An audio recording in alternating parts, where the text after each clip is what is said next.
Okay, let's talk about AI in education. I mean, it is everywhere right now, isn't it? And it's sparking this incredible mix of excitement and, let's be honest, a whole lot of anxiety. So today, we're going to try and cut through all that noise. We're going to look at what this massive technological shift really means for one of the most important jobs on the planet. So let's just get right to it. This is the big one, right? The question that's on everybody's mind, the one you see in all the headlines. Will AI replace teachers? It's a scary thought for sure, and it fuels a ton of debate. But what if it's not even the right question to be asking in the first place? Because if you look back, and I mean really look back, you find that this isn't the first time some new technology has stormed into the classroom and kind of freaked everyone out. History actually gives us this fascinating roadmap for what's happening right now. And that brings us to our first idea here, this concept of a familiar fear. It turns out that the anxiety we're all feeling about AI, well, it's part of a very old, very predictable pattern. And this pattern of resistance, it goes back way farther than you'd probably think. I mean, can you even imagine protesting against textbooks?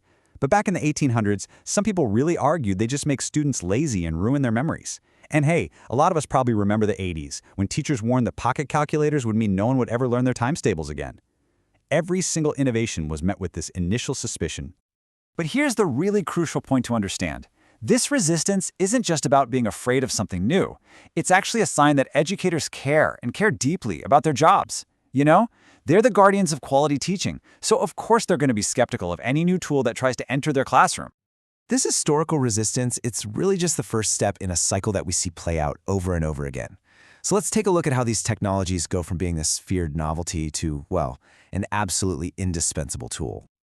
Okay, so here it is, the innovation arc. It starts with suspicion, just like we talked about.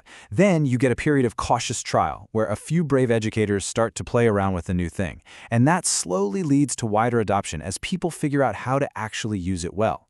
And finally, it becomes so normal, so integrated, that we can't imagine teaching without it. Think about computers or the internet. Well, AI is just the next wave, and it's sitting right at the beginning of this journey. So, if that pattern holds true, what does it all mean for the teacher? Well, it means the job isn't disappearing, it's just evolving. And that's a huge difference. Technology doesn't replace, it redefines. Just think about this shift for a second. In the past, the teacher was the giver of information. They were the expert, the source of all knowledge in the room. But now information is literally everywhere. So the role has to transform into something way more dynamic, a designer of experiences. They become the architect of a student's entire learning journey. There is this quote that just captures it perfectly. The fundamental role of a teacher has always been changing, always adapting to new tools and new realities. So AI isn't the end of the story. It's just the latest character to walk onto the stage. Okay, so if the role is changing, what's the single most important skill that educators are going to need to master in this new era? It really all comes down to mastering the art of the question. And this skill, it has a name. AI literacy. And listen, this is not about knowing how to code an AI. It's about knowing how to communicate with one. It's the ability to ask the right questions in the right way to get the most valuable and accurate stuff back. And this art is called prompting. It is going to be absolutely essential. So, how do we build this skill? How do we actually become AI literate? Well, the good news is it's not about becoming some kind of tech genius. It really just comes down to building 4 essential habits. So let's break these 4 habits down real quick. First, partner. You have to see AI as a co-teacher, a partner, not your replacement. Second, prompt. Master that art of asking clear, specific questions. Third, evaluate. And this is so critical. Always, always use your professional judgment to check what the AI gives you. And fourth, integrate. Use these tools ethically, always protecting student data and, of course, academic integrity. So all of this brings us to a really powerful metaphor. AI isn't the new teacher, it's the new blackboard.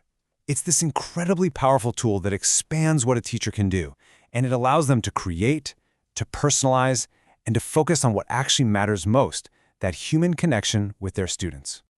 And that right there is really the main takeaway. This is not about man versus machine. It's about how a skilled human can leverage a powerful machine to create something better than either one could achieve alone. The goal is, and honestly always has been, to enhance human learning. So we'll end with this. History shows us that every generation of educators gets its own new blackboard, some new tool with seemingly limitless potential. This generation's new blackboard is AI. The only question left is, what are we going to choose to write on it?